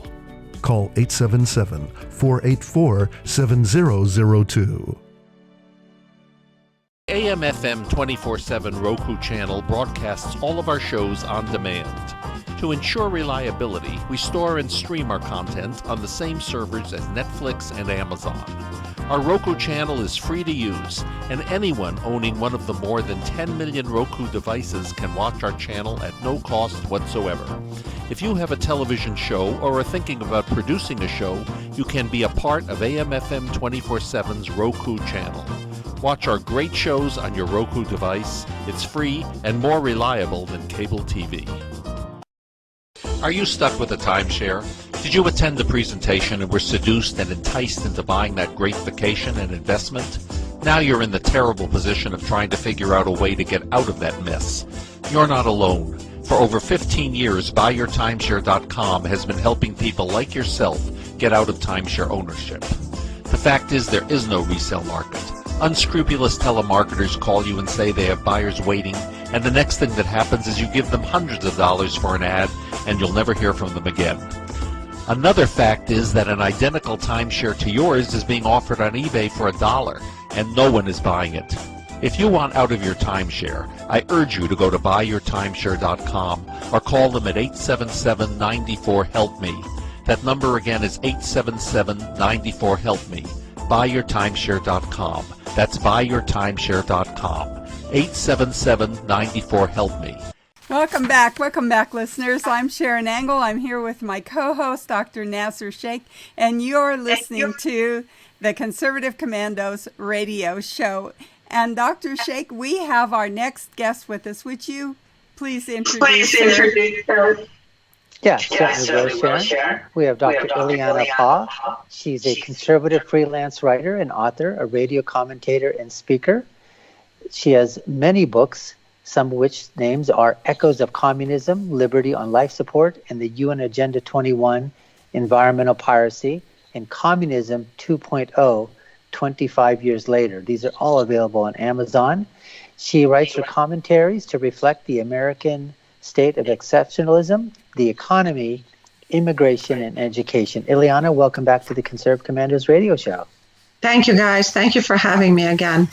Well, we wanted to basically talk to you about an article you wrote, which is the deliberate misconception of socialism. And I think this is such a topic that not only do we have to discuss, with the listeners out there in our audience and reviewing us as well, but this is something we need to really sit down at our kitchen table, I think, even with our children and our youngsters especially, because one of the things they say is that if you haven't grounded your children in conservative values by the time they go to college, I'll tell you what, I've seen it with, it hasn't happened in my family, thank God, but I've talked to, some of our friends out there, and they say that when their kids are returned from college after that first year, it's like, who are they? And they get, like I said, this, give us an idea. You talked in the beginning about how you did that Google search, and the definition of socialism has been watered down to make it look like, hey, this is fantastic. I mean, nothing here, no problems here. So give us an idea as to what Google and the definition is and what the definition really is. Right. The Google, of course, if you do a search, pops up the progressive definitions first, and you would really have to dig way below several pages after that to find probably the real definition.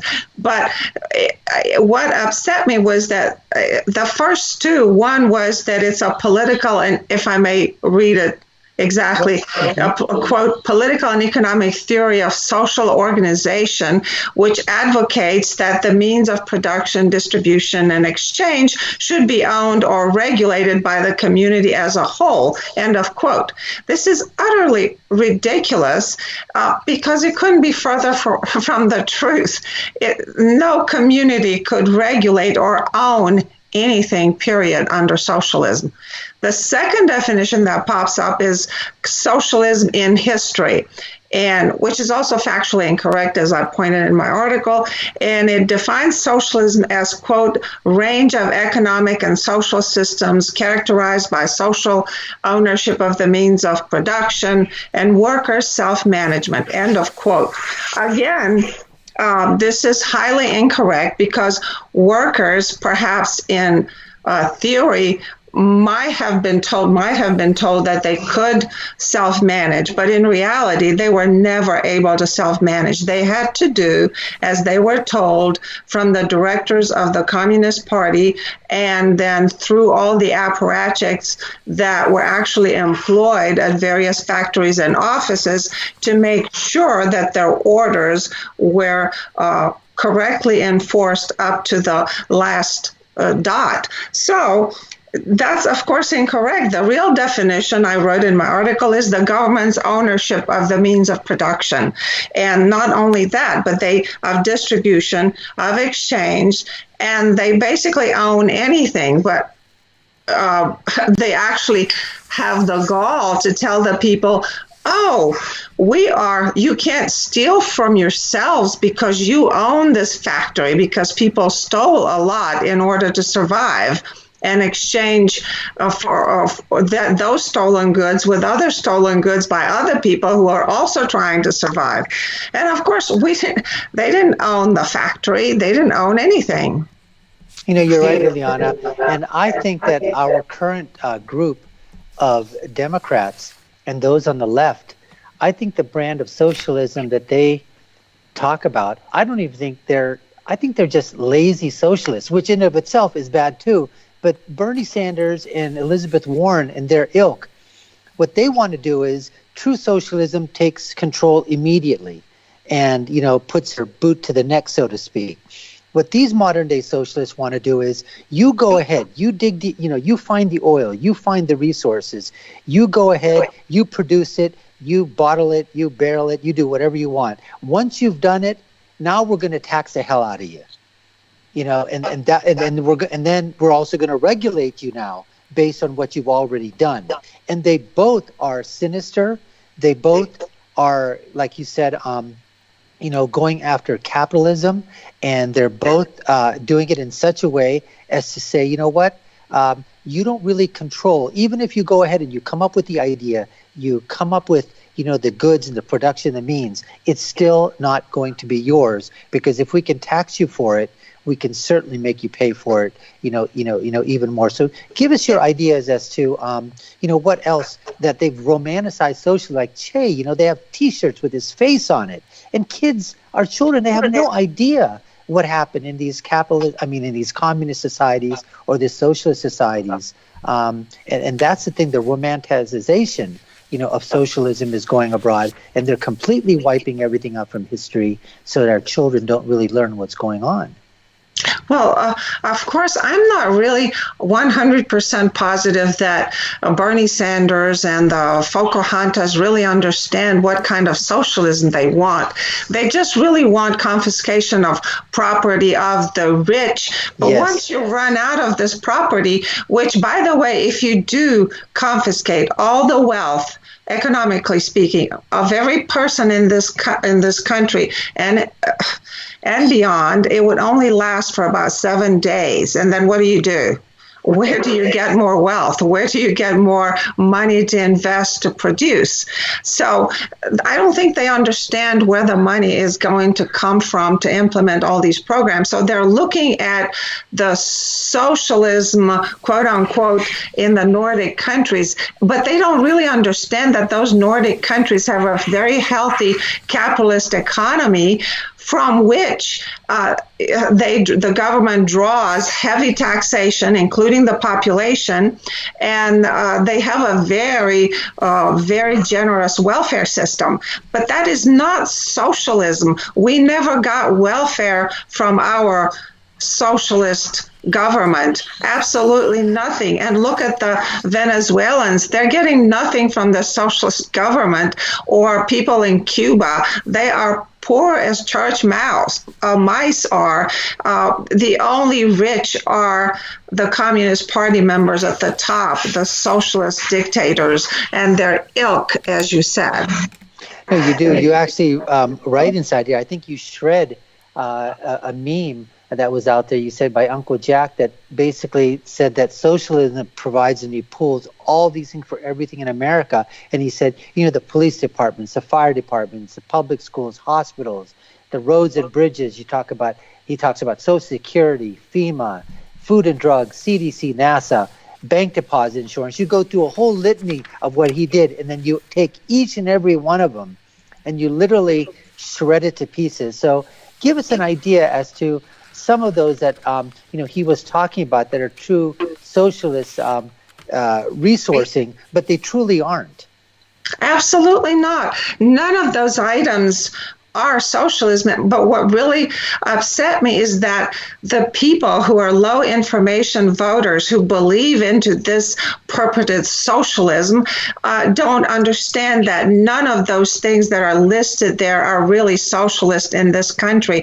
They come from our taxes or fees, or their different forms of insurance, or as voluntary and involuntary participation of us when we work, of our employers. And it's very disingenuous to lie to people this way. But the reason they can lie so easily all over the place is because people are ignorant. They know very little about how the economy is run, who pays for what, and where things come from. And another thing is, when it comes to insurance, when you give everybody this Medicaid and Medicare for free, they don't understand that somebody has to pay for it, that there's an opportunity cost to anything that you do or don't do in this country, including sitting on the side of the street and begging for an hour. That has an opportunity cost, because that hour you could have spent it better looking for a job. Absolutely. We're here speaking with Dr. Illeana Paugh. Illeana, we have to take a quick break here. Would you mind staying with us for another segment? Of course. Thank you. And you're watching and listening to the Conservative Commandos radio show here. One of my co-hosts is Sharron Engel. I'm Dr. Nasir Shaikh. And if you want to see our shows, you can certainly tune in around the world on TalkStream Live, iHeartRadio, TuneIn, American Political Radio, Leading Edge Radio Network, AM/FM 24/7, and also now on the AUN TV network broadcasting system in Northern California. Folks, we'll be right back with Dr. Illeana Paugh and my co-host, Sharron Engel. We'll be right back in just a couple of minutes, so stay tuned. AM/FM 24/7 Roku channel broadcasts all of our shows on demand. To ensure reliability, we store and stream our content on the same servers as Netflix and Amazon. Our Roku channel is free to use, and anyone owning one of the more than 10 million Roku devices can watch our channel at no cost whatsoever. If you have a television show or are thinking about producing a show, you can be a part of AM/FM 24/7's Roku channel. Watch our great shows on your Roku device. It's free and more reliable than cable TV.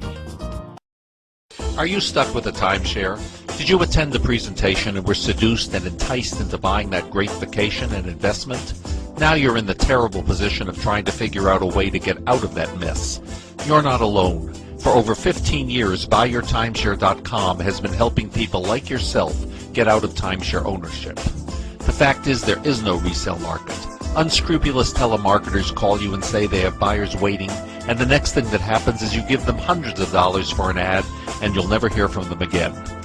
Another fact is that an identical timeshare to yours is being offered on eBay for $1, and no one is buying it. If you want out of your timeshare, I urge you to go to buyyourtimeshare.com or call them at 877-94-HELP-ME. That number again is 877-94-HELP-ME. Buyyourtimeshare.com. That's buyyourtimeshare.com. 877-94-HELP-ME. Dish TV is better than cable TV. Here's why. Dish has the nation's lowest TV price, along with an award-winning DVR that can skip commercials, record 8 shows at once, and get access to thousands of movies at your fingertips. Cable simply can't even compare. So the smart choice is to cut the cable and get Dish. Plus, you get all these great TV features, free HD DVR upgrade, free installation, and free movie channels. Say goodbye to cable and get more with Dish TV. 877-290-7764, 877-290-7764. As an added bonus, you can switch to Dish now and receive a $50 Visa gift card. So call now and get Dish TV. Call 877-290-7764, 877-290-7764. That's 877-290-7764. Limited time offer, 24-month commitment and credit qualification required. Cancellation fee, monthly equipment fees, and other restrictions apply. Promotion can change at any time. Welcome back, listeners, to our Conservative Commando radio show. We're here broadcasting from our radio network, but also you can see us on the AUN TV network in places like San Francisco, San Rafael, Marin, North Bay, San Jose, Silicon Valley, Santa Rosa, Wine Country, Redding, Sacramento, and soon in Carson City, Tahoe, and Reno, Nevada. We've been talking with our guest, Dr. Illeana Paugh, who has written an article, The Deliberate Misconception of Socialism. Thank you for staying through that break, Doctor.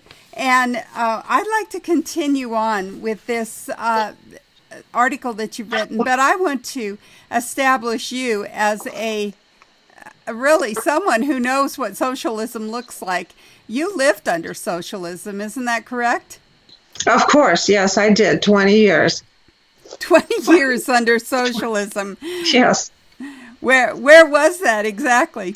I was in Romania, and that was actually, for the listeners and the viewers, was the most tyrannical form of socialism run by a communist party in all the Iron Curtain countries. And it's to this day, 30 so years after the fall of communism, they're still trying to recover. They're having the hardest time of all the other former socialist / communist countries, socialism being the precursor to communism. Well, and really, isn't it just communism that we're talking about? Because these folks, when we talk about Bernie Sanders and Ocasio-Cortez and even Joe Biden and Elizabeth Warren, they all say now that they're socialists, but really they're not talking about real socialism, are they? I mean, real socialism is just communism. They're talking about collectivism, really. So they're disguising their collectivist / communist ideas under the guise of socialism because people are ignorant of what a socialist society is like. They don't even know the correct definition. And if they want to learn it, obviously it's incorrect on the web. Most of the current books are also changing. The textbooks are definitions to deliberately misinform the students. So you have several generations who have been taught from the history textbook of Howard Zinn, which is his social justice version of American history. So therefore, the students are going to have a skewed view of what it is. So here we have Howard Zinn. And Howard Zinn, yes. He published it in 1980, and it's being used or has been adopted since then across the country in all public schools. And also Uncle Jack.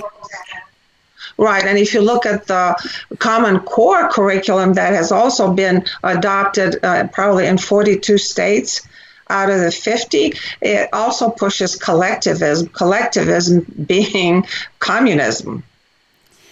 Now, Uncle Jack, who is this guy?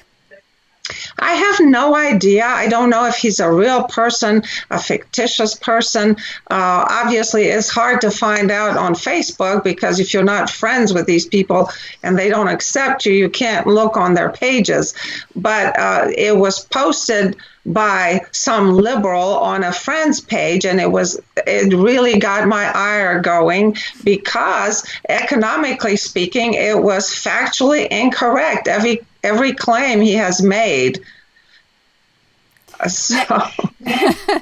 Now, you talked about how no one's allowed really under communism, socialism, to self-manage. And so when they talk about, we have city governments, county governments, state governments, there's no such thing really, is there, as that kind of government? Where is the power when you talk about communism / socialism? Well, the power is with the Communist Party and those who run the Communist Party and all the little underlings who are the executive arm, the people who actually implement what they have decided. And you really don't have any choice because in every factory, in every office, there's several people who work for the Communist Party, and they're just political apparatchiks, and their job is to make sure that what was said from above, from the mothership, is being implemented at the lower level. And if it isn't, then they make a weekly report, monthly report, whatever, and they say, oh, this and this has not been done. And if they say, okay, you have to make this many widgets or this many cars or whatever the plan was at the end of the year, if they don't, some of the people actually go to jail. So the punishment is very severe if you don't follow the directives of the Communist Party. So draw a parallel now between the Communist Party and the deep state. Well, at least in the Communist Party, you actually knew who the head honchos were and who was responsible for what. But in the deep state, there's so many layers and so many individuals, most of whom are totally unknown to the public, that it's almost more dangerous than the Communist Party. Because they do all this stuff in the dark, unbeknownst to us. And as we're beginning to find more things about it, those of us who escaped communism are frightened, frankly. I can see why. And I can also see that parallel between those two things in that neither are elected, are they? Nothing here has anything to do with freedom or democracy or even a democratic republic.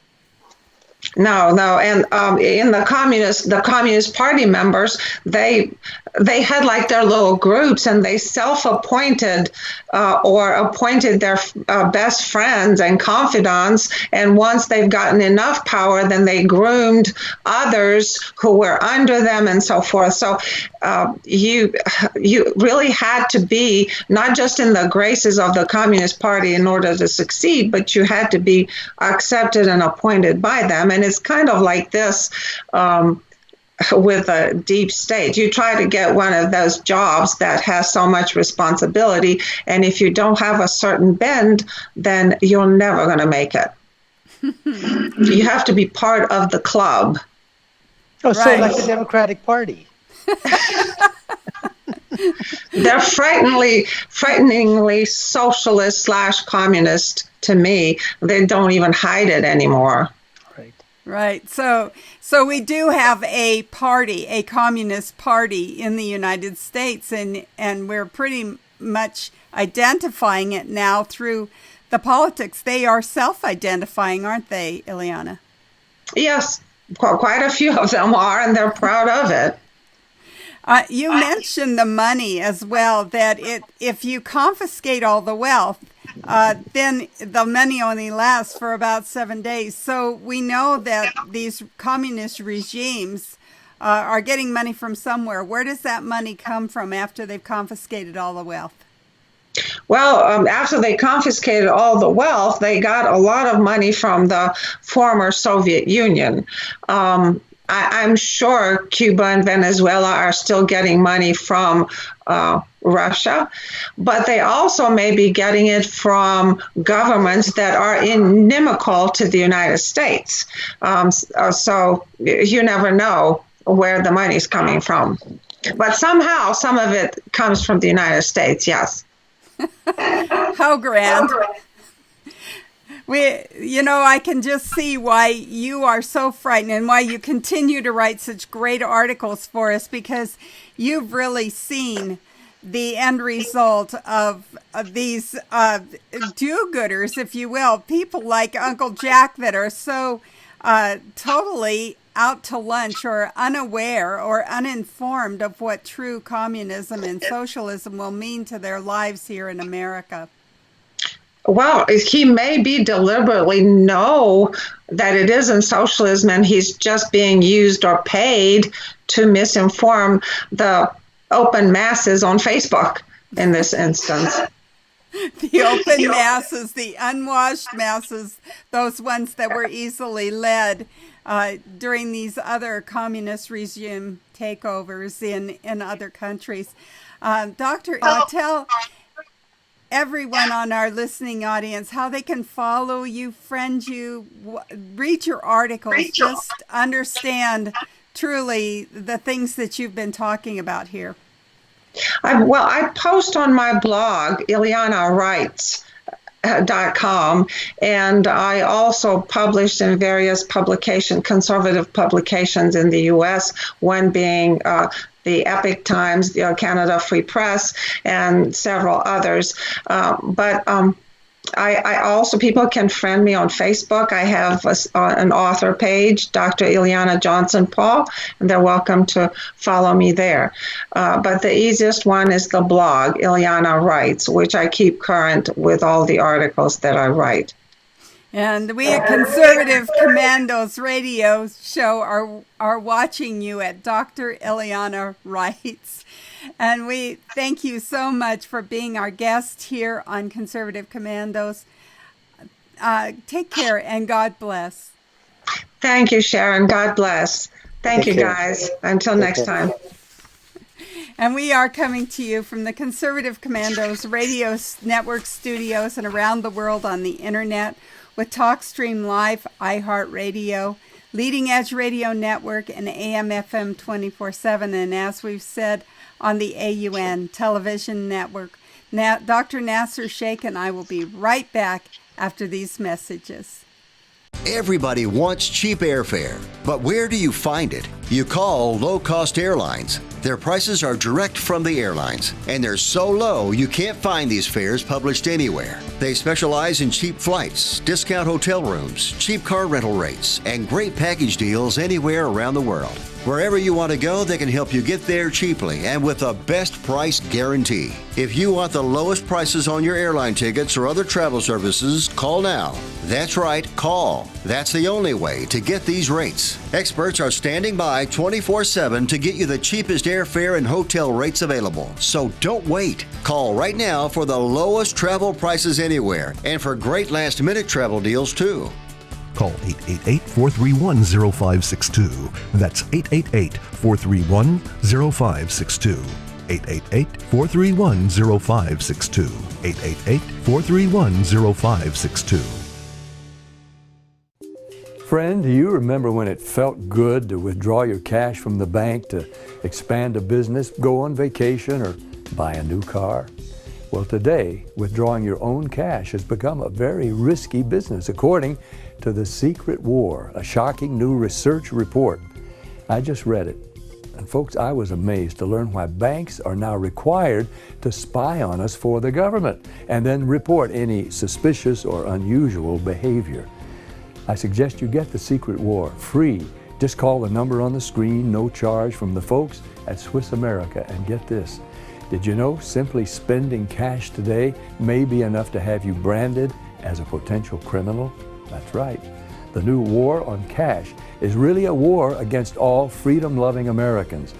The Secret War is yours free, so call the number on the screen and you can tell them Pat Boone gave you the number.